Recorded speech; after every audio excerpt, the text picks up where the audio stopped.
दोस्तों P Y Qs with MDA के तहत आज हम लोग यूपी PCS प्रारंभिक परीक्षा 2016 के हल प्रश्न पत्र को देखेंगे। जी हाँ, पी वाई क्यूज का मतलब प्रीवियस ईयर क्वेश्चंस हैं, उनको जो है हम MDA मतलब मल्टी डायमेंशनल अप्रोच के साथ तैयार करते हैं। जी हाँ, कोई एक प्रश्न होता है और उससे संबंधित जो भी महत्वपूर्ण संभावित प्रश्न पूछे जा सकते हैं उनको हम MDA के तहत लाते हैं। तो चलिए देखते हैं। कलिंग युद्ध का विवरण हमें ज्ञात होता है दोस्तों। पिछली वाली जो बजट की वीडियो है दोस्तों, उसमें कई लोगों का कहना है कि फॉन्ट जो है वह छोटा है, उसमें जूम करके वीडियो नहीं तैयार हो पाई है, तो उसको मैनेज कर लीजिएगा। ऐसा नहीं कि उसमें कंटेंट दिखाई नहीं देता, थोड़ी सी परेशानी का सामना करना पड़ सकता है। तो 13वें शिलालेख में जो है कलिंग युद्ध के बारे में हमको जानकारी प्राप्त होती है।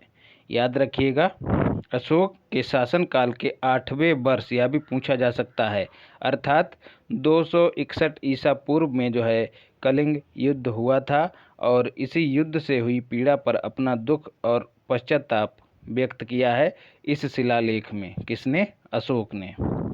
तो 8 वर्ष बाद और 261 ईसा पूर्व दोनों को याद रखिएगा। एक ही कब्र से 3 मानव कंकाल कहाँ से प्राप्त हुए हैं? तो सही जवाब है दमदमा से। दमदमा कहाँ है दोस्तों? उत्तर प्रदेश के प्रतापगढ़ जिले में अवस्थित है। यहाँ पर सराय नाहर राय और माँ दहा और इसके साथ ही दमदमा का उत्खनन किया गया।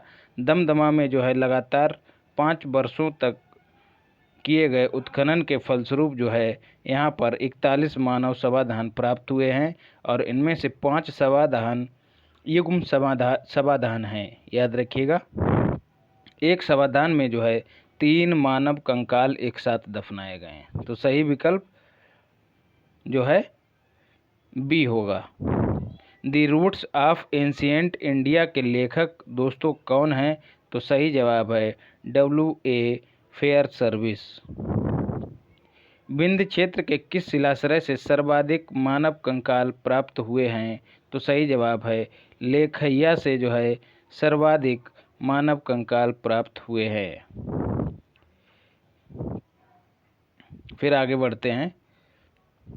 पृथिव्या प्रथम वीर किसकी उपाधि है दोस्तों? तो समुद्रगुप्त की यह उपाधि है। समुद्रगुप्त का जो कवि था दरबार में, उसके जो कवि था वह था हरिसेन। इसने प्रयाग प्रशस्ति की रचना की है। जी हाँ, इसकी प्रशंसा में एक तरह से पत्र गढ़ा है, शिलालेख को गढ़ा गया है स्तंभ पर। स्तंभ लेख है दोस्तों, इसको जो है प्रयागराज में स्थापित किया गया है। याद रखिएगा। तो किसने लिखा है? हरिसेन ने लिखा है प्रयाग प्रशस्ति को। और प्रयाग प्रशस्ति है क्या? स्तंभ लेख है। इसमें जो है प्रयाग प्रशस्ति में धर्म प्रचार बंधु उपाधि का उल्लेख हुआ है। किसकी? समुद्रगुप्त की। याद रखिएगा, इसको कविराज भी कहा जाता है क्योंकि इसके द्वारा जो सिक्के चलाए गए उन पर जो है इसकी बीड़ा बजाते हुए छवि को अंकित किया गया है। इसको भारत का नेपोलियन भी कहा जाता है। यह सवाल भी आपसे पूछ लिया जाता है। इसी को MDA कहते हैं, मल्टी डायमेंशनल अप्रोच। विक्रमशिला विहार का संस्थापक कौन था दोस्तों? तो धर्मपाल जो है विक्रमशिला विहार का संस्थापक था और यह जो था बौद्ध धर्म का अनुयायी था। परम सौगत इसकी उपाधि थी, यह भी याद रखिएगा। और उसकी उसकी राज्यसभा में प्रसिद्ध बौद्ध लेखक हरिभद्र निवास करते थे, यह भी पूछा जा सकता है। जी हाँ, यूपी PCS 2023 के लिए करंट अफेयर्स का पूरा मैटर आपको दिया जा रहा है। घटना सार के निचोड़ की पूरी प्लेलिस्ट अवेलेबल है और इसके साथ ही नवंबर से लेकर अप्रैल तक आपको महीने दर महीने करंट अफेयर्स उपलब्ध कराया गया है। चैनल को लाइक शेयर सब्सक्राइब करिए और वहां पर जाके यह पूरा कंटेंट देख लीजिए। कृष्णदेव राय ने किस नगर की स्थापना की दोस्तों? तो सही जवाब है नागलपुर नगर की स्थापना की थी। कृष्णदेव राय जो हैं दोस्तों विजयनगर के शासक थे। इनका वंश कौन सा था यह भी पूछा जा सकता है, तो याद रखिएगा तुलुभ वंश। इनको जो है दोस्तों आंध्र भोज, अभिनव भोज, आंध्र पितामह जैसी उपाधियां दी गई हैं, या याद रखना है। इन्होंने ही नागलपुर नामक एक नगर की स्थापना की। हजारा और विट्ठल स्वामी नामक मंदिरों का निर्माण भी कराया है। किसने? कृष्णदेव राय ने। और दोस्तों इनकी एक रचना है आमुक्त माल्यद, जो कि तेलुगु भाषा में लिखी गई है। यह भी आपसे पूछ लिया जाता है। और इनके दरबार में कवियों का एक समूह रहता था, जिसे क्या कहते हैं दोस्तों? जिसे अष्टदिग्गज कहा जाता है। इनके समय में दोस्तों पुर्तगाल से 2 यात्री आए हैं। इन दोनों का नाम आपको याद रख लेना है, बारबोसा और दूसरा डोमिंगो पायस। तो ये सब कंटेंट दोस्तों इनकी व्याख्या में तो मिलने से रहा। तो कितनी मेहनत हो रही है आपके लिए, इसका अंदाज़ा आप इसी से लगा सकते हैं। जहांगीर ने मुख्यतया निम्नलिखित में से किस कला को संरक्षण दिया था? तो सही जवाब है चित्रकला को संरक्षण दिया था। इसका कहना था कि यदि 2-3 चित्रकार मिलकर किसी पेंटिंग को बनाएं तो यह इतना बड़ा चित्रकला का पारखी था कि प्रत्येक व्यक्ति के हिस्से की बनाई गई पेंटिंग में विभेद कर सकता है। यह बता सकता था कि कौन सा हिस्सा पेंटिंग का किस चित्रकार ने बनाया है। तो इतना बड़ा कलाकार था ये इस मामले में। इसके दरबार में जो हैं प्रसिद्ध चित्रकार थे दोस्तों, उनमें से एक था अबुल हसन। इसको एक उपाधि दी गई थी जिसे नादिर उद जमा कहा जाता है, यह भी पूछ लिया जाता है। दूसरे थे उस्ताद मंसूर। इनको जो है नादिर उल अस्त्र की उपाधि दी गई थी।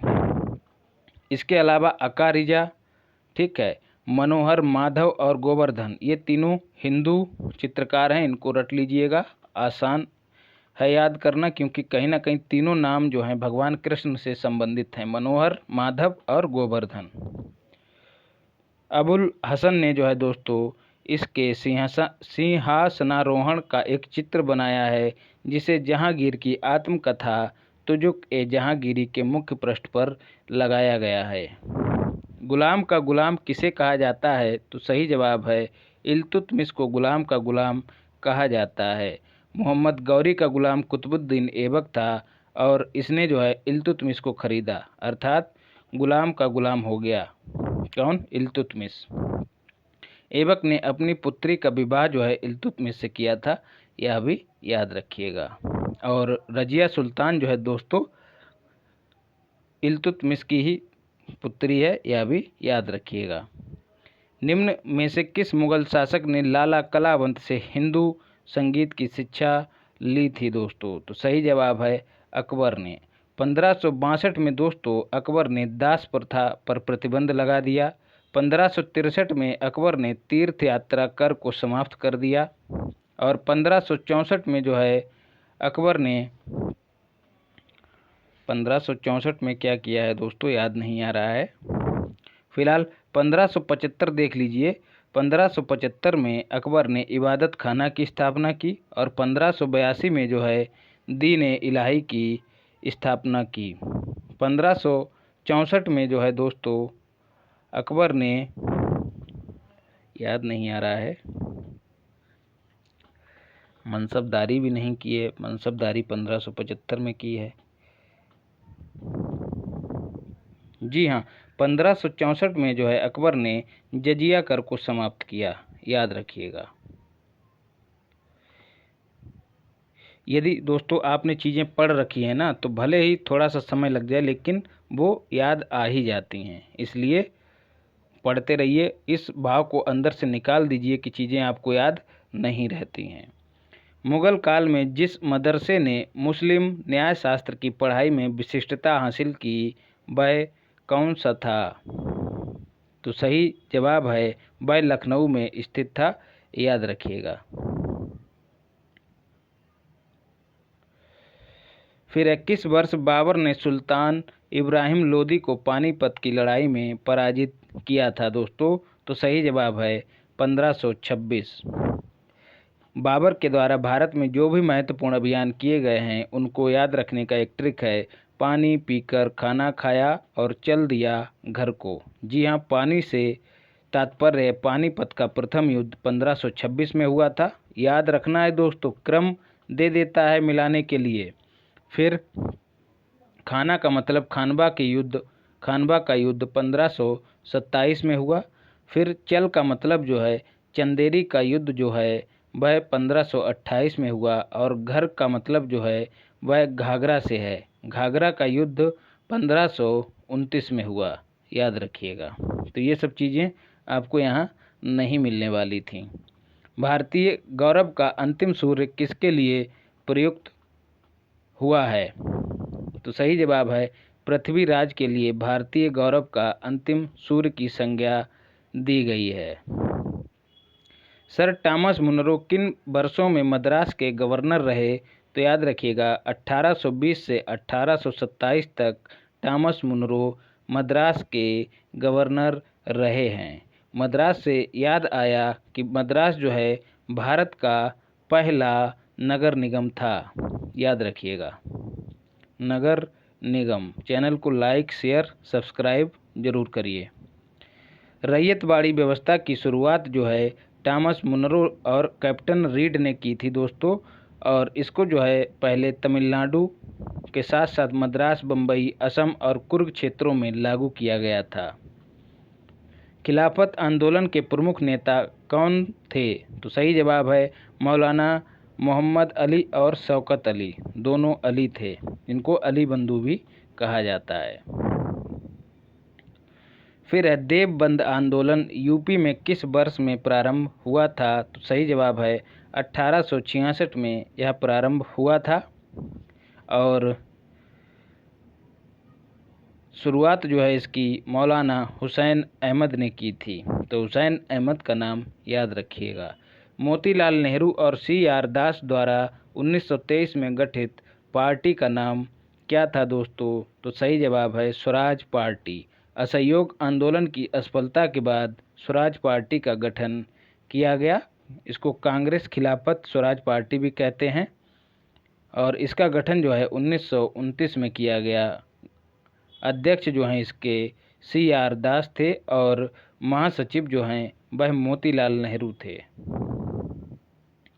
लॉर्ड डलहौजी की विलय नीति का प्रथम शिकार कौन सा राज्य हुआ था? तो याद रखिएगा सतारा प्रदेश जो है सर्वप्रथम लॉर्ड डलहौजी की हड़प नीति का शिकार हुआ था। और याद रखना है झांसी जो है 1854 में हड़पा है डलहौजी ने। और अवध को जो है 1856 में, यह भी याद रखिएगा, कुशासन का आरोप लगाया था।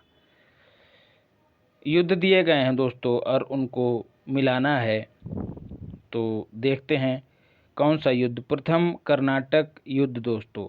एक्सप्रेस का मतलब दोस्तों अभी आपको बताता हूँ क्या है ट्रिक। कर्नाटक एक्सप्रेस, जी हाँ, प्रथम कर्नाटक युद्ध जो है दोस्तों अंग्रेजों और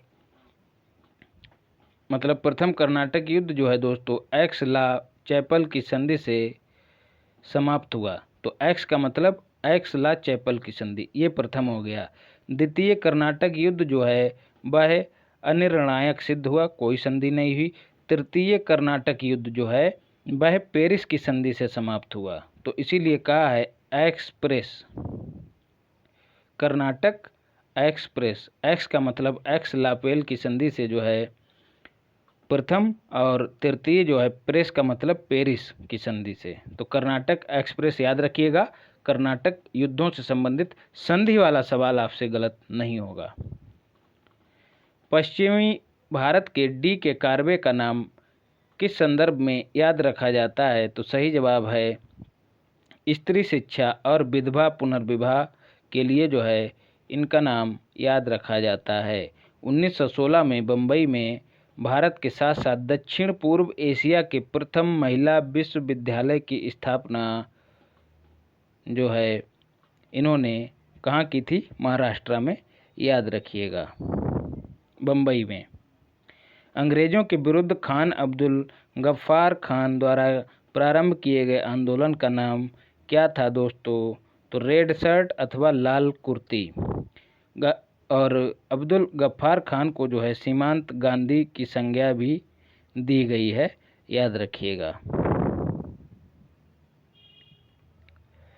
निम्नलिखित में से किसके विरोध में रविंद्रनाथ टैगोर ने अपनी नाइटहुड की उपाधि जो है त्याग दी थी? तो सही जवाब है जलियांवाला बाग हत्याकांड या जनसंहार में जो है उसके विरोध में इन्होंने नाइटहुड का परित्याग कर दिया था। जलियांवाला बाग हत्याकांड अमृतसर में 13 अप्रैल 1919 को हुआ था।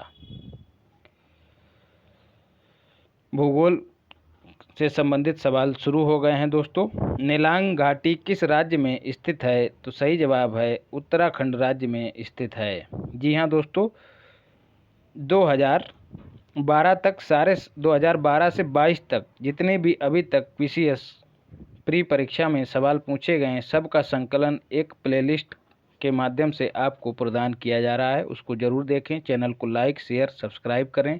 इसके साथ साथ हमसे जुड़े रहेंगे तो करंट अफेयर्स में आप गच्चा नहीं खाएंगे। अपने साथ साथ सभी कमेंट्स लिखवाऊंगा जो भी शिद्दत के साथ लगेंगे, और कुछ लोग हैं जो लगे हैं और उनके लिए मैं हर समय उपलब्ध हूँ, इस बात को वह गांठ बांध लें। पर्वतीय राज्य और दोस्तों दर्रे की बात कही गई है, कौन सा दर्रा किस राज्य में है? तो नाथुला दर्रा जो है दोस्तों सिक्किम में अवस्थित है। माना या फिर माणा दर्रा उत्तराखंड में अवस्थित है। इसके साथ ही एक नीति नाम का दर्रा भी है, वह भी उत्तराखंड में ही अवस्थित है। जोजिला दर्रा जो है जम्मू कश्मीर में स्थित है। शिवकिला दर्रा हिमाचल प्रदेश में स्थित है।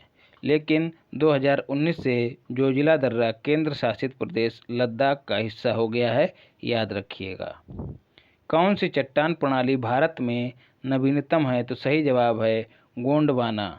याद रखने के लिए आपको इकट्ठी चीज़ें दे दी हैं। आर्कियन युग की या फिर आर्कियन क्रम की चट्टानें सबसे प्राचीन हैं, उसके बाद धारवाड़ क्रम की चट्टानें, फिर कोडप्पा, और फिर जो है दोस्तों विंध्यन, और अंत में गोंडवाना। तो इस प्रकार गोंडवाना सबसे नवीन हो गई और आर्कियन सबसे प्राचीन हो गई। बात करें धारवाड़ चट्टानों की, तो ये जो हैं धात्विक प्रवृत्ति की चट्टानें हैं, और इनमें जो है दोस्तों अत्यधिक कीमती चीज़ें पाई जाती हैं, सोना, लोहा, खनिज, अभ्रक, कोबाल्ट, क्रोमियम, तांबा इत्यादि। अर्थात यह आर्थिक रूप से महत्वपूर्ण चट्टानें हैं। निम्नलिखित दर्रों में से किससे होकर लेह जाने का रास्ता है? तो सही जवाब है जोजिला दर्रा। जी हाँ, श्रीनगर को लेह से जोड़ता है जोजिला दर्रा, और इसके साथ बानिहाल दर्रा जो है वह श्रीनगर को जम्मू से जोड़ता है। सिपी किला दर्रा जो है हिमाचल प्रदेश को तिब्बत से जोड़ता है। भारतीय प्रायद्वीप की सबसे ऊंची चोटी दोस्तों कौन सी है? तो आप सभी जान रहे होंगे, अनाईमुडी चोटी जो है सबसे ऊंची चोटी है। इसकी ऊंचाई 2695 मीटर है। यह केरल के इडुक्की जिले में स्थित है, यह भी याद रखिएगा। इडुक्की बांध जो है दोस्तों पेरियार नदी पर अवस्थित है, यह भी याद रखिएगा। निम्नलिखित में से किस राज्य में नलकूपों द्वारा सिंचित भूमि क्षेत्र सबसे अधिक है? तो सही जवाब है उत्तर प्रदेश। उत्तर प्रदेश में दोस्तों कृषि जलवायु क्षेत्रों की बात करें तो कुल कृषि जलवायु क्षेत्रों की संख्या 9 है, और यदि राष्ट्रीय स्तर अर्थात भारत में कुल कृषि जलवायु क्षेत्रों की बात करें तो उनकी संख्या 15 है। इसके साथ ही दोस्तों अभी जो मैंने बजट आपको बताया है, सुबह में आपको वीडियो दी है, उसके अनुसार जो हमको नया डेटा मिला है उसके अनुसार उत्तर प्रदेश का कुल क्षेत्रफल 240 लाख हेक्टेयर है। इसमें से 188 लाख हेक्टेयर क्षेत्रफल पर कृषि करने की अपार संभावनाएं हैं। लेकिन कृषि कार्य किया कितने क्षेत्रफल पे जाता है? तो याद रखिएगा 165 लाख हेक्टेयर। तो तीनों आंकड़े याद रखने हैं। भारत में निम्नलिखित में से कौन सा राज्य देश का 70% से अधिक कॉफ़ी अकेले पैदा करता है? तो सही जवाब है कर्नाटक। भारतीय दोस्तों ये सब आंकड़े अभी अपडेटेड नहीं हैं, लेकिन प्रश्नकाल के संदर्भ में यह सही है। आर्थिकी जैसे ही आती है ये सब आंकड़े आपको उसके निचोड़ के तहत उपलब्ध करा दूंगा, तो निश्चिंत रहिए। भारतीय पर्यटन के स्वर्ण त्रिभुज में कौन कौन सम्मिलित है? तो सही जवाब है आगरा, दिल्ली और जयपुर। ये तीनों मिलकर जो है स्वर्ण त्रिभुज का निर्माण करते हैं, जो कि पर्यटन की दृष्टि से महत्वपूर्ण है। दोस्तों यूपी बजट आपको दे ही दिया है, हालांकि वीडियो थोड़ी सी ज़्यादा लंबी हुई है, लेकिन जो भी महत्वपूर्ण कंटेंट है वह आपको सीधे सरकारी स्रोत से उपलब्ध कराया गया है। उस पीडीएफ को जब देखेंगे, वीडियो को देखेंगे, पढ़ेंगे, तब आप जानेंगे कि किस तरह से इम्पॉर्टेंट कंटेंट जो है तैयार किया जाता है, किस तरह से निकाला जाता है। यूं ही नहीं कि चीज़ें रेडीमेड आपको मिल जाएं और रट के जो है पार हो जाएं, ऐसा नहीं करना चाहिए दोस्तों। चीज़ें जो हैं जितनी शिद्दत और धैर्य के साथ इकट्ठी की जाती हैं वह उतनी ही ज़्यादा स्थायी होती हैं, याद रखिएगा। तो मेहनत करके जो चीज़ आप अर्जित करते हैं वह ज़्यादा स्थायी रहती है और आनंद भी उसमें ज़्यादा आता है। तो चाहता तो और लोगों की तरह वीडियो वही 25 से 30 मिनट की बना के दे देता आपको, लेकिन कंटेंट एकदम यूनिक दिया गया है, जहाँ जहाँ से सवाल पूछा जा सकता है। भारत के पश्चिमी तटीय मैदान के उत्तरी भाग को जिस अन्य नाम से जाना जाता है वह क्या है दोस्तों? कोंकण नाम से जाना जाता है। और दक्षिणी हिस्से को क्या कहते हैं? मालाबार तट, यह भी याद रखिएगा। वहीं यदि पूर्वी तटीय मैदान की बात करें तो एकदम उत्तर वाला हिस्सा उसको कहते हैं उत्तरी सरकार, और जो दक्षिण वाला हिस्सा है उसको जो है दोस्तों कोरोमंडल तट कहा जाता है, याद रखिएगा।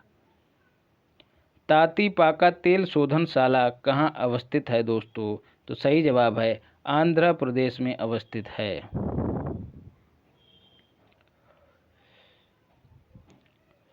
यह तेल एवं प्राकृतिक गैस निगम के अधिकार में है। ईज ऑफ डूइंग बिजनेस, जी हाँ दोस्तों, हमने बजट में देखा है कि उत्तर प्रदेश ने इस रैंकिंग में जो है 12 स्थानों का सुधार किया है। जी हाँ, अब जो है ईज ऑफ डूइंग के मामले में यूपी दूसरे नंबर पे है। सवाल बनता है पहले नंबर पे कौन है?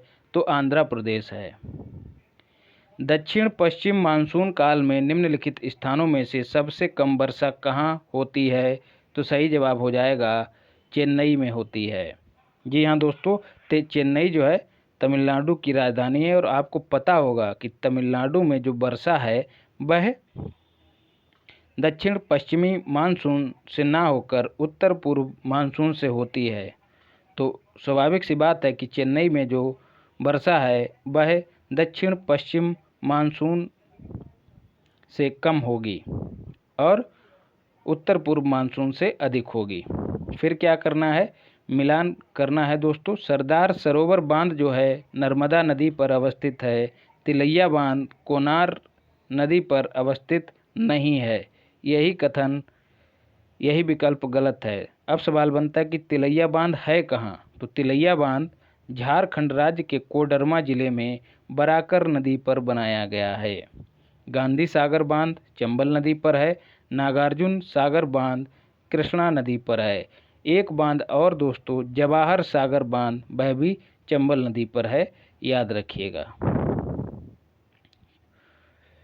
झीलों को क्षेत्रफल की दृष्टि से अवरोही क्रम में व्यवस्थित करना है दोस्तों, तो इसका सही क्रम हो जाएगा 4, 3, 2, 1। सुपीरियल झील जो है दोस्तों मीठे पानी की विश्व की सबसे बड़ी झील है, याद रखिएगा। इसके बाद दूसरा नंबर जो है विक्टोरिया झील का है, तीसरा नंबर बैकाल झील का है और चौथा नंबर ग्रेट बियर का है। जी हाँ, यह क्षेत्रफल के अनुसार घटते क्रम में है। अवरोही क्रम को ही घटता क्रम कहते हैं। विक्टोरिया से याद आया कि UKT विक्टोरिया अफ्रीका में है, और U का मतलब है युगांडा, K का मतलब है केन्या और T का मतलब तंजानिया। तो युगांडा, केन्या और तंजानिया तीनों की सीमा पर अवस्थित है विक्टोरिया झील। बैकाल झील की बात करें तो बैकाल का नाम लेते ही पाताल की याद आती है और पाताल गहराई में होता है। तो याद रखिएगा बैकाल झील जो है विश्व की सबसे गहरी झील है।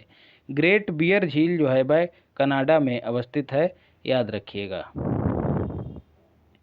बंदरगाह दिए गए हैं और संबंधित देश दिए गए हैं और उसको सुमेलित करना है। रॉटरडम बंदरगाह जो है दोस्तों नीदरलैंड में अवस्थित है। इगारका बंदरगाह चीन में अवस्थित नहीं है, याद रखना है। इगारका बंदरगाह जो है रूस में अवस्थित है। मॉन्टेविडियो जो है दोस्तों उरुग्वे की राजधानी भी है और यह एक बंदरगाह नगर भी है। जकार्ता साथियों इंडोनेशिया की राजधानी भी है और एक बंदरगाह भी है। तो इगारका वाला विकल्प ही सही सुमेलित नहीं है। बात करें नीदरलैंड की राजधानी, तो इसकी राजधानी एम्स्टर्डम है। फिर हवाएं दी गई हैं दोस्तों और कहा गया है कौन सी सुमेलित नहीं है। फान हवा जो है दोस्तों आल्प्स पर्वत पर चलती है, याद रखना है। बोरा जो है पोलैंड में ना चलकर दोस्तों इटली में चलने वाली हवा है, याद रखिएगा। शुष्क ठंडी और तीव्र गति से चलने वाली हवा है जो कि एड्रियाटिक सागर से पूर्वी तट पर चलती है। मिस्ट्रल हवा जो है दोस्तों राइन घाटी में चलती है। खमसिन हवा जो है वह मिस्र में चलती है, याद रखिएगा। मिस्र से याद आया COP27 का आयोजन जो है दोस्तों यहीं पर किया गया है। घास के मैदान और महाद्वीप दिए गए हैं दोस्तों, मिलान करना है। लानोज जो हैं दोस्तों दक्षिण अमेरिका में पाए जाते हैं। दक्षिण अमेरिका में भी जो देश है वह है वेनेजुएला, याद रखिएगा, वेनेजुएला। स्टेपी जो है दोस्तों वेनेजुएला से याद आया, यहीं पर दोस्तों विश्व का सबसे ऊंचा जलप्रपात एंजेल जलप्रपात अवस्थित है। स्टेपी जो है दोस्तों यूरोप में घास के मैदान पाए जाते हैं। प्रेरीज जो हैं उत्तरी अमेरिका में पाए जाते हैं और बेल्ड अफ्रीका में पाए जाते हैं। इसके साथ ही कभी कभी डाउन्स भी पूछ लिया जाता है।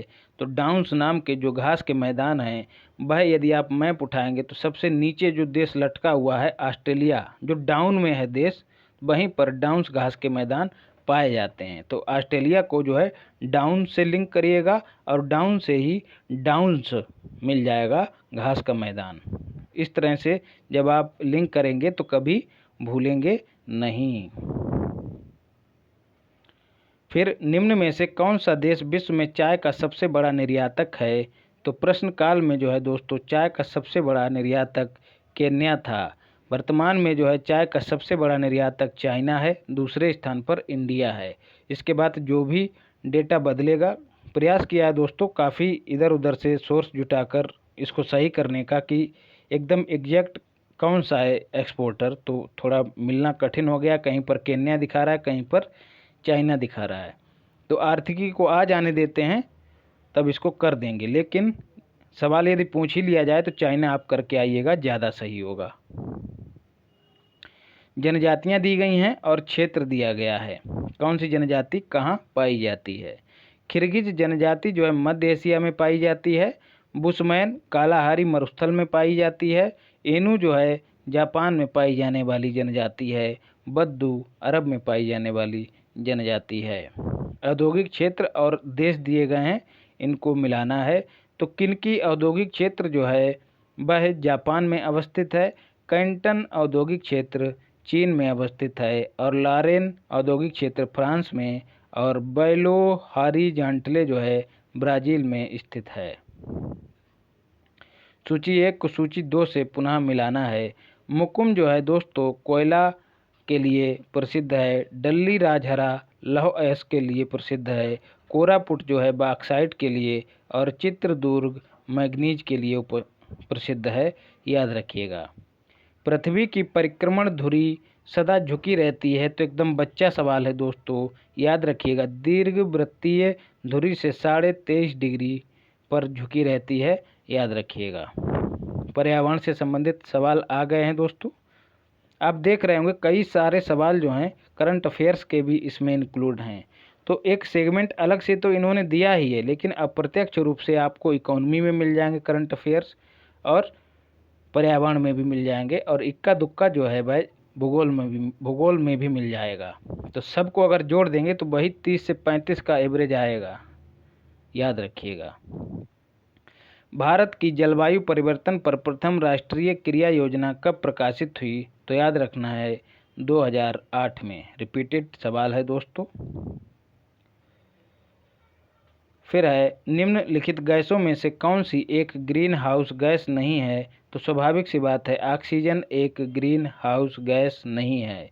ग्रीन हाउस गैसें वे हैं जो कि पृथ्वी के वातावरण तथा बादलों द्वारा उत्सर्जित ऊष्मीय अवरक्त विकिरण को अवशोषित और उत्सर्जित करती हैं। तो कौन कौन सी प्रमुख हैं? कार्बन डाइऑक्साइड, जलवाष्प, नाइट्रस ऑक्साइड, मीथेन, ओजोन जो हैं मुख्य जो हैं ग्रीन हाउस गैसें हैं। सर्वाधिक जैव विविधता कहाँ पाई जाती है? तो उष्णकटिबंधीय वर्षा वनों में सर्वाधिक जैव विविधता पाई जाती है। उर्वरक के अत्यधिक प्रयोग से क्या होता है? तो मृदा प्रदूषण भी होता है, वायु प्रदूषण, जल प्रदूषण, और ये तीनों प्रदूषण अत्यधिक उर्वरक के इस्तेमाल से होते हैं। निम्न में से कौन कृत्रिम पारिस्थितिक तंत्र है दोस्तों? तो सही जवाब है धान का खेत जो है कृत्रिम पारिस्थितिक तंत्र है। कौन सा वायु प्रदूषक ऑक्सीजन की अपेक्षा अधिक शीघ्रता से रक्त के हीमोग्लोबिन में घुल जाता है? तो याद रखिएगा कार्बन मोनोऑक्साइड। यह जो है हीमोग्लोबिन अणुओं से ऑक्सीजन की तुलना में 240 से 300 गुना अधिक तीव्रता से घुल जाता है, जिससे पर्याप्त ऑक्सीजन का अभाव हो जाता है और सांस लेने में कठिनाई होती है, घुटन महसूस होती है और अंततः व्यक्ति मौत के घाट उतर जाता है। खाद्य श्रृंखला में मानव है दोस्तों, तो याद रखना है प्राथमिक तथा द्वितीयक उपभोक्ता। जब मानव शाकाहारी है तो वह प्राथमिक उपभोक्ता की श्रेणी में आएगा, और जब मानव मांसाहारी है तो वह द्वितीयक उपभोक्ता की श्रेणी में आएगा, याद रखिएगा। जैव विविधता के ह्रास का मुख्य कारण क्या है? तो सही जवाब है प्राकृतिक आवासों का विनाश जो है जैव विविधता के क्षरण का मुख्य कारण है। भारत में निम्नलिखित में से कौन सा अधिनियम वन्य जीवों को संरक्षण प्रदान करता है? तो सही जवाब है वन्य जीव संरक्षण अधिनियम। वन संरक्षण अधिनियम की बात करें तो यह दोस्तों 1982 में अधिनियमित ना होकर 1980 में अधिनियमित हुआ था, याद रखना है। और बात करें पर्यावरण संरक्षण की अधिनियम की तो यह 1986 में आया था, याद रखना है। वन संरक्षण अधिनियम आपको बता ही दिया है। जिस रूप में पौधे नाइट्रोजन प्राप्त करते हैं वह रूप क्या है दोस्तों? तो नाइट्रेट के रूप में पौधे नाइट्रोजन को प्राप्त करते हैं। बायोगैस संयंत्र से निष्कासित निम्न में से कौन सी गैस ईंधन गैस के रूप में प्रयोग में आती है? तो सही जवाब मीथेन होगा। दोस्तों ब्यूटेन मत करके आइएगा, ब्यूटेन जो है एलपीजी का सबसे बड़ा घटक है, याद रखना है। दूसरे नंबर पर प्रोपेन है। विज्ञान से संबंधित सवालों को देखते हैं। तापमापियों में से कौन सा पायरोमीटर कहा जाता है? तो याद रखिएगा विकिरण तापमापी को पायरोमीटर कहते हैं। यह अधिक ताप वाले तापमान को जो है मापता है। डायनमो एक युक्ति है, एकदम बच्चा सवाल है दोस्तों, जिसके माध्यम से यांत्रिक ऊर्जा को विद्युत ऊर्जा में परिवर्तित किया जाता है। वायु की गति किसके द्वारा नापी जाती है? तो एनीमोमीटर के द्वारा वायु की गति नापी जाती है। बैरोमीटर के द्वारा वायुदाब को नापा जाता है, याद रखिएगा। मानव की सामान्य स्वस्थ आँख के लिए स्पष्ट दृष्टि की न्यूनतम दूरी मानी जाती है दोस्तों, तो 25 सेंटीमीटर। बिग बैंग सिद्धांत निम्नलिखित के उद्भव की व्याख्या करता है। किसके उद्भव की? तो सही जवाब है ब्रह्मांड के उद्भव की व्याख्या करता है। इसका प्रतिपादन जो है पादरी जॉर्ज लेमेंटियर ने किया था, याद रखिएगा। वायु शक्ति में ऊर्जा का कौन सा रूप विद्युत ऊर्जा में परिवर्तित हो जाता है?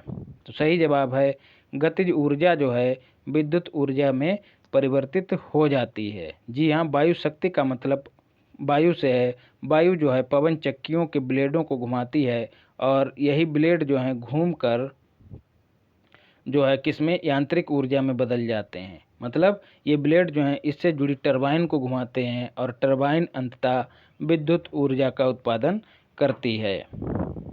तो गतिज ऊर्जा जो है दोस्तों विद्युत ऊर्जा में इस तरह से परिवर्तित हो जाती है। बहुत रिपीटेड सवाल, आइंस्टीन को नोबेल पुरस्कार से सम्मानित किया गया था किस लिए? 1921 में भौतिकी में जो है प्रकाश वैद्युत प्रभाव की खोज के लिए इनको नोबेल पुरस्कार से सम्मानित किया गया था। न्यूक्लियर रिएक्टरों में विमंदक और प्रशीतक दोनों की तरह प्रयुक्त होने वाला पदार्थ कौन सा है दोस्तों? तो भारी जल जो है विमंदक और प्रशीतक दोनों की तरह इस्तेमाल किया जाता है। प्रकाशीय वोल्टीय सेल होते हैं दोस्तों सौर सेल, याद रखना है। हाल ही में खोजी गई विश्व की सबसे महंगी धातु कौन सी है? तो याद रखिएगा एंडोहेड्रल फुलरीन। जी हाँ दोस्तों, पीडीएफ प्राप्त करने के लिए और संबंधित सारी सूचनाएं और कंटेंट प्राप्त करने के लिए target current AK 123 Telegram channel को ज्वाइन करिए और चैनल को लाइक शेयर सब्सक्राइब करिए। जीव विज्ञान से संबंधित सवाल हैं दोस्तों, देखते हैं। विटीकल्चर जो है अंगूर की खेती से संबंधित है। बेजीकल्चर वृक्षों की खेती और पिसीकल्चर मछली पालन और ओलेरीकल्चर सब्जी की खेती से संबंधित है। हीमोग्लोबिन के बारे में कथनों पर विचार करना है।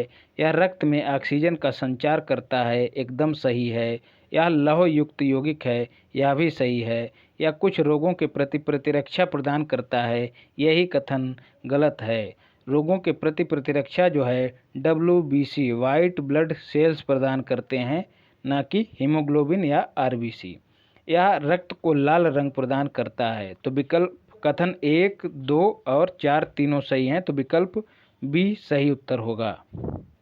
विटामिन E का महत्वपूर्ण स्रोत कौन सा है दोस्तों? तो सही जवाब है गेहूं अंकुर का तेल विटामिन E का प्रमुख स्रोत है।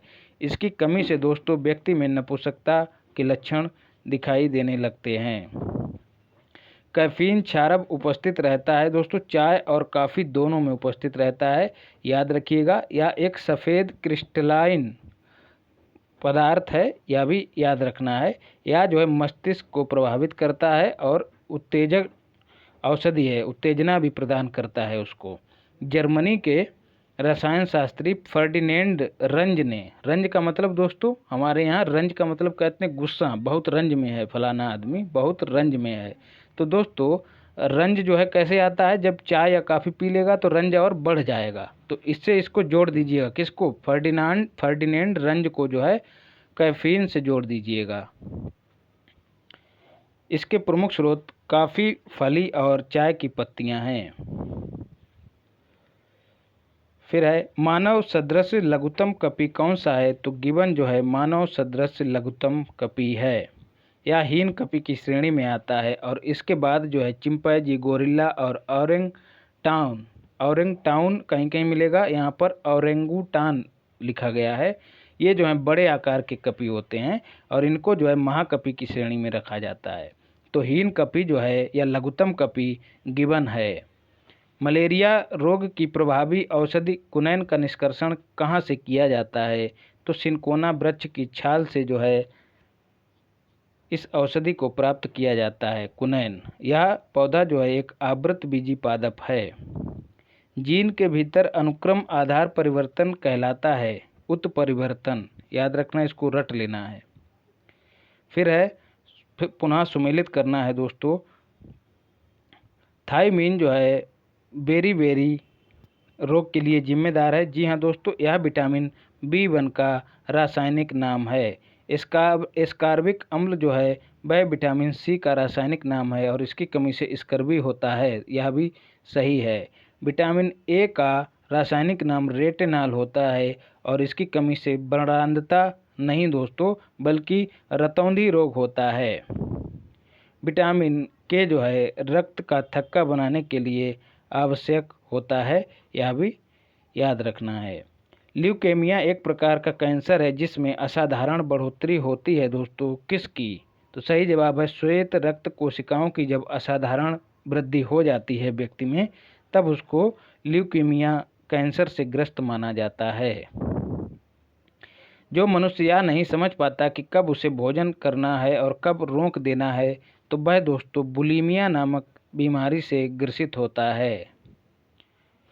मानव रक्तदान के लिए कौन सा रक्त समूह सर्वदाता कहा जाता है? जी हाँ दोस्तों, सूरज जो है गोल होता है और सबको जो है रोशनी प्रदान करता है, इस तरह से अपनी किरणें बिखेरता है। ऐसे ही दोस्तों वो रक्त समूह जो है सबके लिए अपना खून प्रदान करने की क्षमता रखता है। तो इस तरह से याद करेंगे तो भूलेंगे नहीं। वो जो है सार्वत्रिक दाता हो जाएगा, जैसे सूरज सबको देता है, और वैसे ही ए जो है बी को पास बुलाता है और दोनों इकट्ठे हो जाते हैं। तो बी जब ए के पास आता है तो इस तरह से चल के आएगा चारों तरफ से, ठीक है। या फिर ओ जब किरणें अपनी बिखेरेगा तो ए बी के पास इस तरह से आएंगी। तो ओ जो है रक्त सार्वत्रिक दाता हो गया और ए बी जो है सार्वत्रिक ग्राही रक्त समूह है, याद रखिएगा। इस तरह से याद रखेंगे तो कभी कंफ्यूज नहीं होंगे। कौन जल को जीवाणु मुक्त करने में प्रयोग किया जाता है? तो सही जवाब है ओजोन को भी, क्लोरीन डाइऑक्साइड को भी और क्लोरेमीन को भी। तो विकल्प डी उपर्युक्त सभी सही कथन हैं। ताप और अन्य भौतिक कारणों के द्वारा भी जल को जीवाणु रहित किया जाता है। इसके साथ परावैज्ञानिक किरणों तथा रेडियोधर्मी आयनों के द्वारा भी जल को जीवाणु रहित किया जाता है। मस्तिष्क किसके लिए जिम्मेदार है? तो सोचने के लिए, हृदय गति को नियंत्रित करने के लिए, शरीर के संतुलन करने के लिए और उपर्युक्त तीनों के लिए। तो डी वाला विकल्प सही होगा। तीनों काम करने के लिए मस्तिष्क जिम्मेदार होता है। मिर्च की तीक्ष्णता का कारण क्या है दोस्तों? तो कैप्साइसिन की उपस्थिति जो है मिर्च की तीक्ष्णता का कारक है। लाइकोपिन की उपस्थिति जो है टमाटर में लाल रंग का कारण बनती है। कैरोटीन की उपस्थिति के कारण गाजर का रंग लाल होता है और एंथोसाइनिन की उपस्थिति के कारण बैगन का रंग बैगनी होता है। ये सब रट लीजिएगा, पूछ लिए जाते हैं अक्सर। फिर है किन निम्नलिखित भोज्य पदार्थों में से किस में सभी अनिवार्य अमीनो अम्ल उपस्थित हैं दोस्तों? तो सही जवाब है अंडा, दूध और सोयाबीन, तीनों में ही सभी अनिवार्य अमीनो अम्ल उपस्थित हैं। अमीनो अम्ल से तात्पर्य यहाँ पर प्रोटीन से है। तो तीनों में ही प्रोटीन पर्याप्त मात्रा में क्या बहुतायत मात्रा में पाया जाता है, चावल में नहीं पाया जाता है। तो कथन विकल्प ए गलत होना चाहिए। आयोग ने इसका स्पष्टीकरण नहीं दिया है तो हम भी इसको यूं ही छोड़ देते हैं। और अक्सर यह देखा गया कि विवादित प्रश्न आयोग दोबारा रिपीट नहीं करता है। तो सही उत्तर आपको बता दिया है कि तीनों विकल्प सही हैं, बी, सी और डी। एथेनॉल के व्यावसायिक उत्पादन में कौन सा खमीर प्रयोग में लाया जाता है? तो सैक्रोमाइसीज सेरेबिसी नामक खमीर प्रयोग में लाया जाता है। निम्नलिखित में से किसका उपयोग रक्त कैंसर के उपचार में किया जाता है? तो फास्फोरस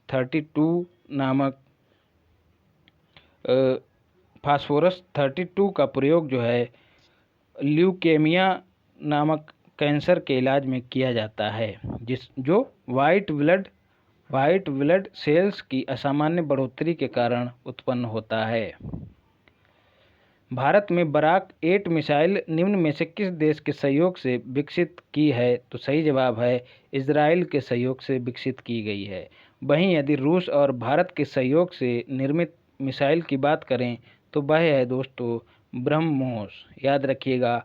और भारत ने जो है दोस्तों फिलीपींस को ब्रह्मोस मिसाइल बेचने के लिए समझौता किया है, याद रखिएगा।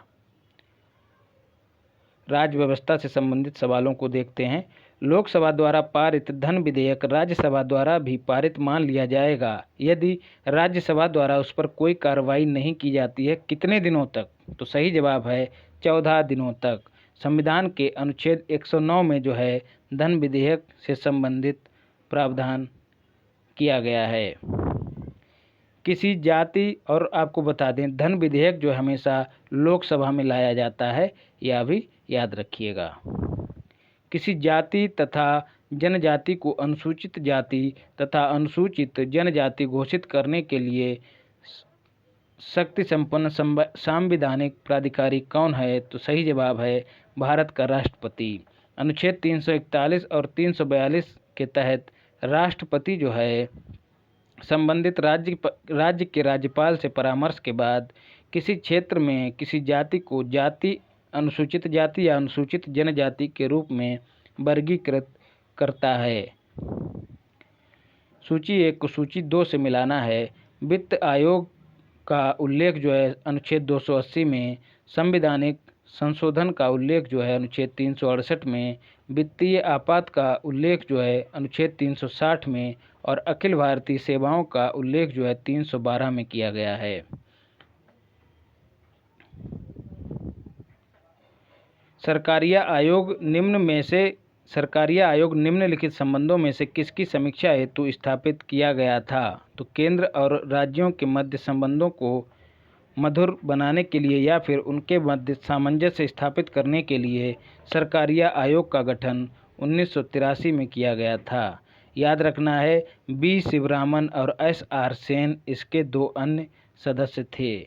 1988 में इसने अपनी रिपोर्ट प्रस्तुत की थी। तो चारों फैक्ट आपको रट जाने हैं, इनसे सवाल पूछ लिया जाता है। राज्य वित्त आयोग एक है दोस्तों कैसा? संवैधानिक संस्था है राज्य वित्त आयोग। संविधान के अनुच्छेद 243 आई में जो है राज्य वित्त आयोग के गठन का प्रावधान किया गया है।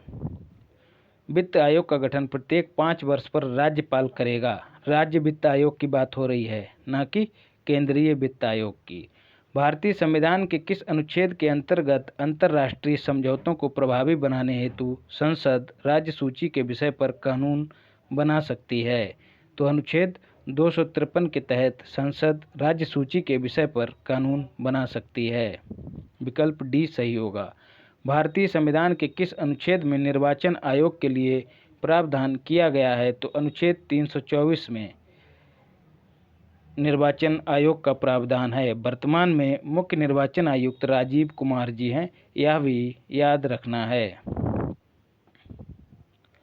भारत के सर्वोच्च न्यायालय ने संविधान के आधारभूत ढांचे के सिद्धांत को किस बाद में स्पष्ट किया है? तो सभी जान रहे होंगे, केशवानंद भारती बाद 1973 में जो है इस सिद्धांत को स्पष्ट किया। अनुच्छेद 249 के खंड 1 के अंतर्गत पारित प्रस्ताव निम्नलिखित में से किससे अधिक समय के लिए प्रवर्त नहीं रहेगा? 2017 में भी यह सवाल रिपीट हुआ है। तो सही जवाब है 1 वर्ष से ज़्यादा समय के लिए प्रवर्त नहीं रहेगा।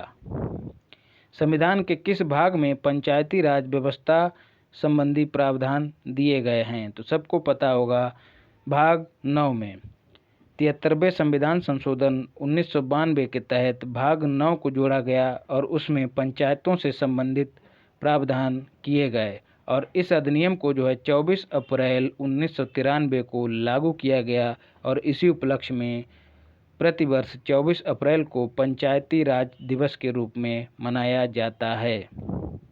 यह सवाल जरूर पूछ लिया जाता है। पंचायती राज व्यवस्था अपनाई गई थी दोस्तों, किस लिए? ताकि लोकतंत्र की शक्तियों का विकेंद्रीकरण किया जा सके। सर्वप्रथम 2 अक्टूबर 1959 को राजस्थान के नागौर से जो है पंचायती राज की शुरुआत की गई थी। भारत में पंचायती राज व्यवस्था का शिल्पी किसे कहा जाता है?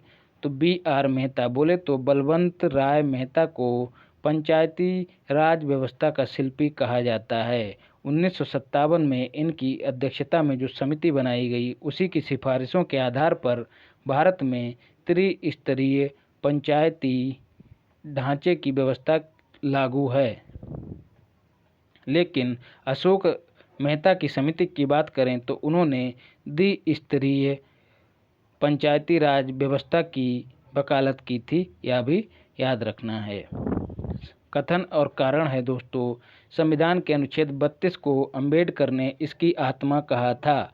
क्योंकि कारण क्या है, क्योंकि 32 जो है मौलिक अधिकारों के अतिक्रमण के विरुद्ध प्रभावी उपचार का प्रावधान करता है। तो कथन और कारण दोनों सही हैं और व्याख्या भी करता है, तो विकल्प ए सही हो जाएगा।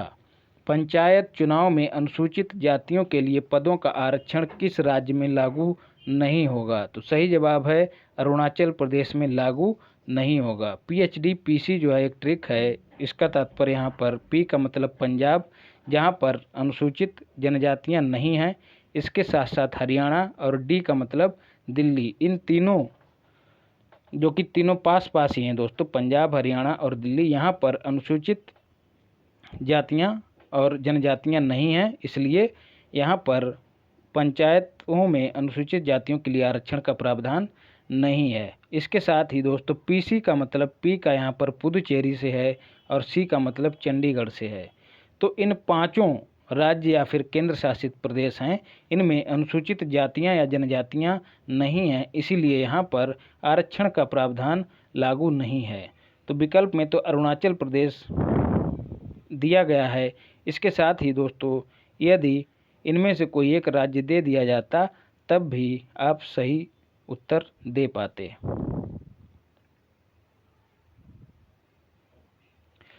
निम्नलिखित में से कौन पंचायतों की संरचना के बाबत उपबंध करने को अधिकृत है, तो सही जवाब है राज्य का विधानमंडल।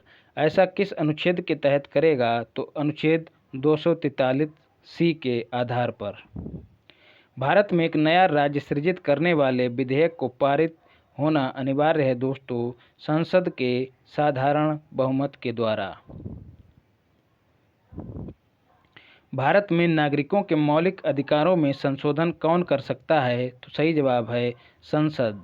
भारतीय संविधान का कौन सा अनुच्छेद भारत की विदेश नीति से संबंधित है, तो सही जवाब है अनुच्छेद 51। जी हाँ, यह जो है नीति निर्देशक तत्वों में से एक अनुच्छेद है जो अंतर्राष्ट्रीय शांति और सुरक्षा की बात करता है, जो कि भारत की विदेश नीति का हिस्सा हैं। सूची 1 को सूची 2 से मिलाना है दोस्तों, एकदम हलवा सवाल हैं।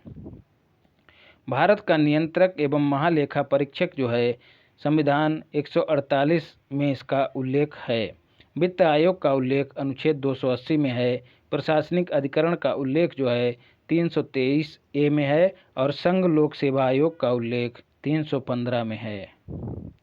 भारतीय संविधान के अनुच्छेद 243 जेड जे के अनुसार सहकारी समिति के निदेशकों की अधिकतम संख्या कितनी हो सकती है, तो सही जवाब है 21। 21 से ज़्यादा नहीं हो सकती है, 21 से कम होगी, भले ही थोड़ी कम या ज़्यादा होती रहे लेकिन 21 के अंदर ही रहेगी। और कम या ज़्यादा कौन निर्धारित करेगा, राज्य का विधानमंडल। निम्न में से कौन राष्ट्रपति के प्रसाद पर्यंत अपना पद धारण करता है, तो भारत का महान्यायवादी। जी हाँ, अनुच्छेद 76 में जो है इसका प्रावधान है और यह जो है भारत सरकार का प्रथम विधि अधिकारी है। एक बात आपको और बताता चलूँ कि जो अटॉर्नी जनरल या फिर महान्यायवादी है वह संसद की दोनों सदनों की बैठकों में हिस्सा ले सकता है लेकिन मतदान नहीं कर सकता है। अर्थव्यवस्था से संबंधित सवाल देख लेते हैं। इंटीग्रेटेड लो कास्ट सैनिटेशन योजना के संबंध में निम्न कथनों पर विचार कीजिए। यह व्यवस्था साझेदारी के आधार पर वित्त पोषित है, तो विकल्प कथन एक सही है। केंद्रीय राज्य योगदान जो है 75% है, यह भी सही है। इसकी शुरुआत जो है 1980 में की गई थी, याद रखना है।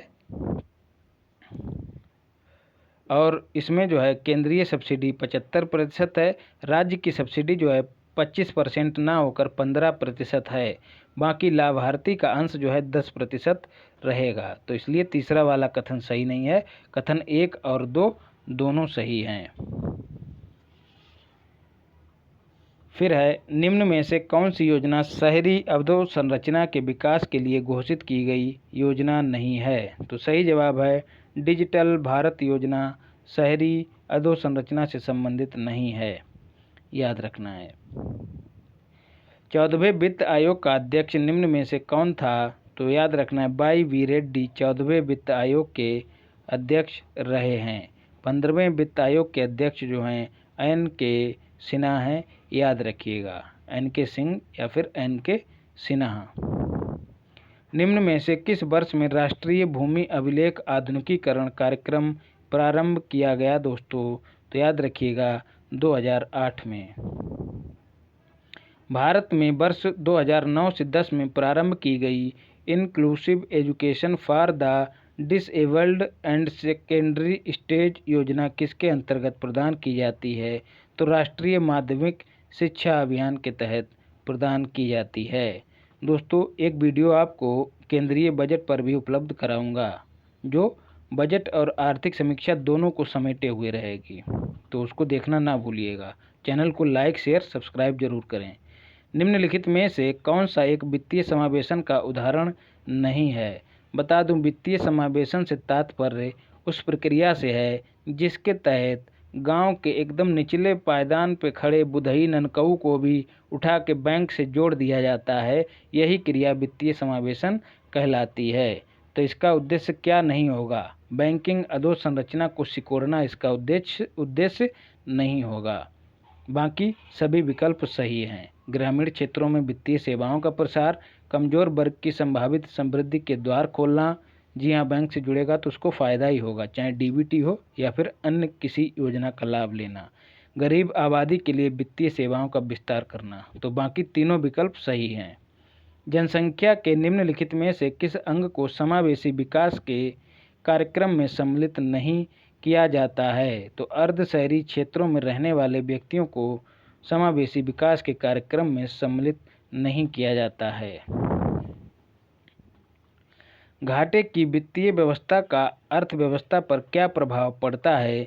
तो सही जवाब है मुद्रा आपूर्ति में बढ़ोतरी हो जाएगी, और जब मुद्रा आपूर्ति में बढ़ोतरी हो जाएगी तो मुद्रा स्फीति भी बढ़ जाएगी, मतलब महंगाई बढ़ जाएगी।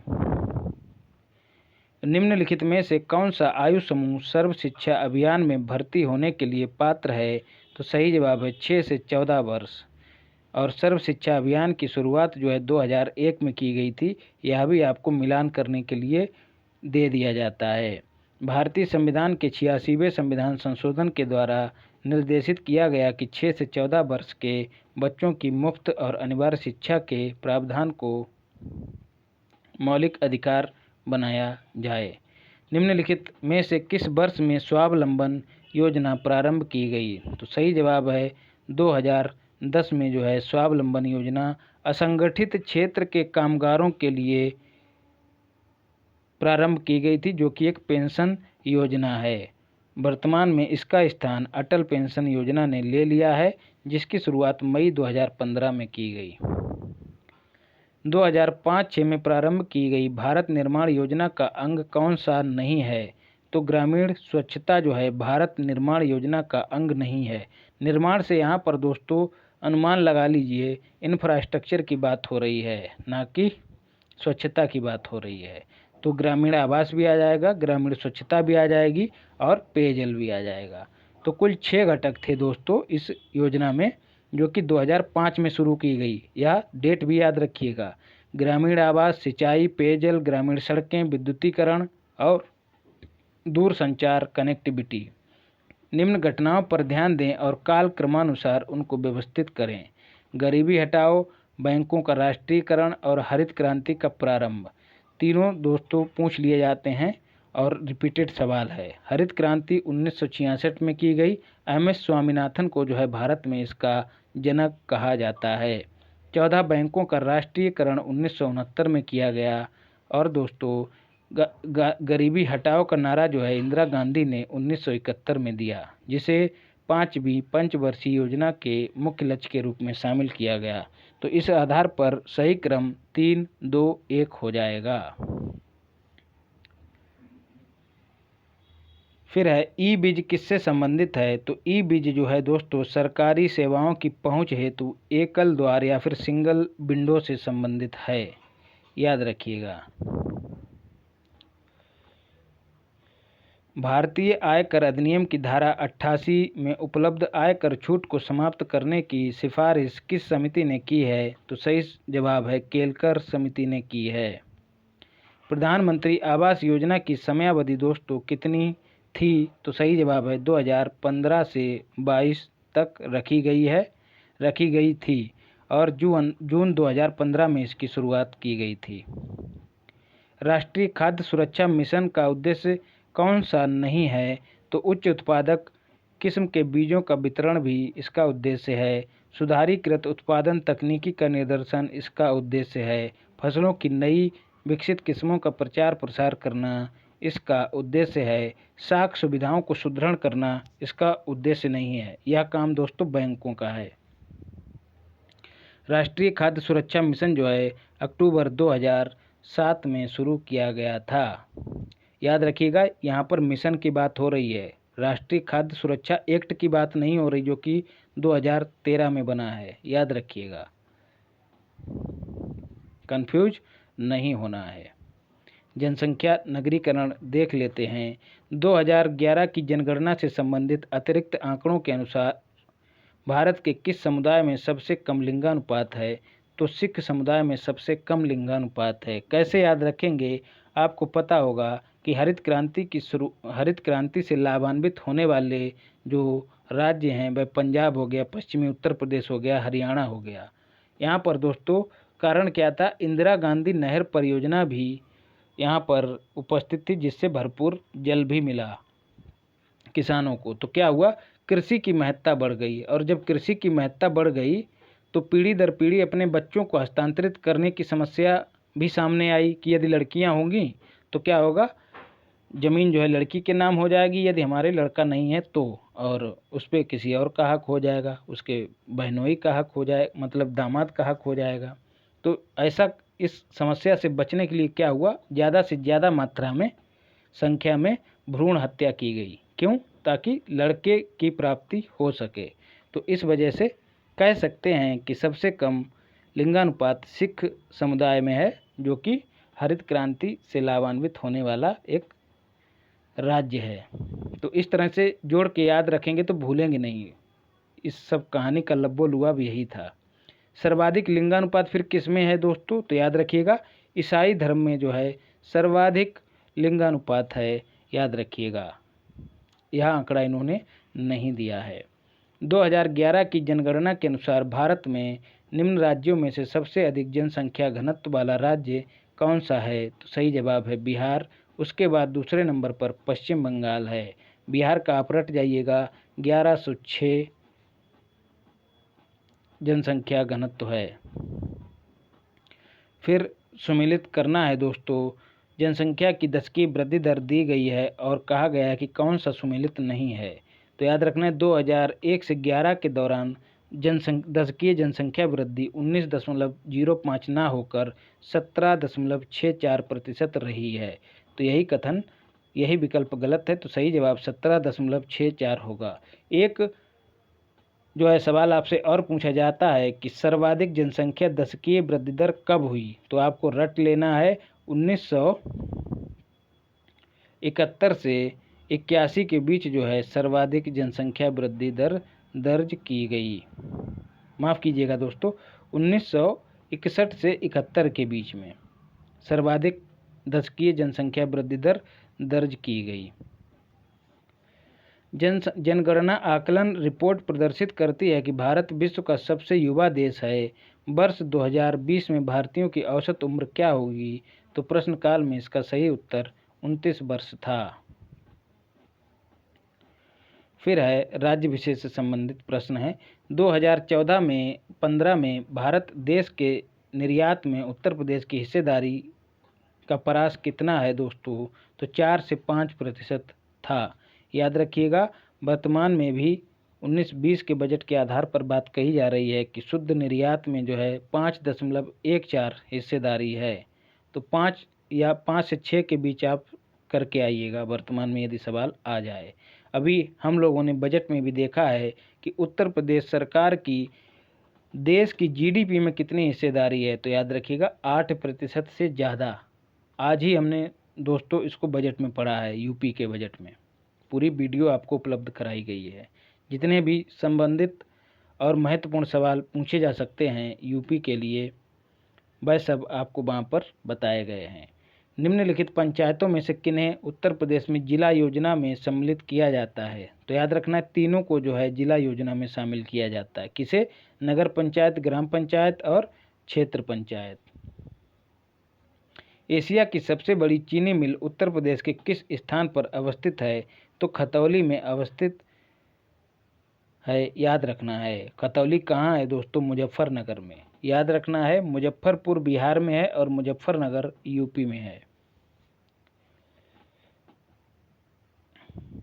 उत्तर प्रदेश में सॉफ्टवेयर तथा बिजनेस प्रोसेस आउटसोर्सिंग उद्योग का सबसे बड़ा केंद्र कहाँ अवस्थित है? तो नोएडा में। भारतीय पशु चिकित्सा विज्ञान अनुसंधान संस्थान कहाँ अवस्थित है? तो बरेली में, और बरेली के इज्जत नगर में स्थित है। याद रखिएगा। 1889 में इसकी स्थापना हुई थी। समसामयिकी वाले सवाल हम लोग छोड़ेंगे दोस्तों और आगे बढ़ेंगे।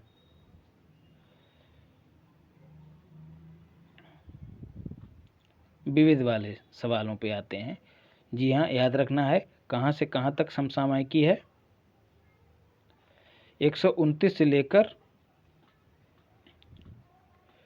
148 तक है। अब अंदाज़ा लगा सकते हैं। कुछ सवाल जो हैं हम लोग इन्वायरमेंट में पढ़ चुके हैं, इकोनॉमी में पढ़ चुके हैं, भूगोल में पढ़ चुके हैं। यदि सबको जोड़ दिया जाए तो आंकड़ा 35 पार जाएगा। तो करंट अफेयर्स कितना बड़ा ट्रम्प कार्ड है, इसको नकारा नहीं जा सकता है। इसीलिए एकदम बेहतर रणनीति के साथ आपको करंट अफेयर्स दे रहा हूँ। जो लोग जुड़े हैं वो निश्चित ही लाभान्वित होंगे, और ऐसा मैं नहीं कह रहा हूँ, वो लोग खुद ही कह रहे हैं ऐसा। और जो आपने बिहार पीसीएस का जो पेपर देखा होगा और इसके साथ ही पीसीएस जे का जो पेपर देखा होगा, उसमें आप देखेंगे तो पाएंगे कि ज़्यादा से ज़्यादा सवाल हम लोगों ने जो है तैयार किए थे और वही परीक्षा में पूछे भी गए थे। पुस्तक कारगिल टर्निंग द टाइड किसके द्वारा लिखी गई? तो लेफ्टिनेंट जनरल मोहिंदर पुरी ने इसकी रचना की थी। कारगिल युद्ध से संबंधित है। याद रखना है, कारगिल युद्ध 1999 में हुआ था। राष्ट्रीय डेयरी अनुसंधान संस्थान कहाँ स्थापित है? तो हरियाणा के करनाल में स्थित है। याद रखिएगा। आंतरिक सुरक्षा अकादमी कहाँ अवस्थित है? तो माउंट आबू में अवस्थित है। माउंट आबू दोस्तों कहाँ है? राजस्थान में एक नगर है, याद रखना है। और यह अकादमी जो है गृह मंत्रालय के अधीन आती है। और माउंट आबू में ही दोस्तों अरावली पर्वत श्रृंखला की सबसे ऊंची चोटी गुरु शिखर स्थित है। याद रखिएगा। तो इस तरह से दोस्तों हम लोगों ने पूरे 150 सवाल कवर कर लिए हैं। करंट अफेयर्स के लिए आपको पुनः बताना चाहूँगा, पूरी प्लेलिस्ट दी गई है, उसको फॉलो करिए।